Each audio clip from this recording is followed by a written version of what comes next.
शहापूर इचलकरंजी घराच्या पार्किंगमधील कार जाळल्याप्रकरणी तिघांवर गुन्हा दाखल। शहापूर पोलीस ठाणे हद्दीत घराच्या पार्किंगमध्ये उभी असलेली कार पेटवून देण्याचा धक्कादायक प्रकार घडलाय। या प्रकरणी सार्थक वडे, आदित्य भस्मे आणि उमेश धुमाळ या तिघांविरुद्ध गुन्हा दाखल करण्यात आलाय। तक्रारदार हरीश रामचंद्र नाईक, वय वर्ष 36, व्यवसाय केबल, राहणार यड्राव, तालुका शिरोळ यांनी दिलेल्या माहितीनुसार 12 फेब्रुवारी 2025 रोजी पहाटे 4:45 वाजता त्यांच्या घराचे गेट आतून बंद असतानाही आरोपींनी आतमध्ये प्रवेश करून पार्किंगमध्ये उभी असलेली होंडा अमेज MH09 DM 9313 ही गाडी जाळून टाकली। या घटनेत 2 लाख रुपयांचे नुकसान झाले।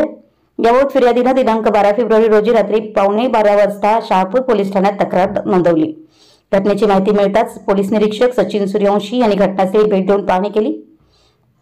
या घटनेप्रकरणी पोलीस हेड कॉन्स्टेबल जुगर यांनी गुन्हा दाखल केला असून पोलीस उपनिरीक्षक कुटे अधिक तपास करीत आहेत। पुढील तपास सुरू असून आरोपींना लवकरच अटक होण्याची शक्यता आहे।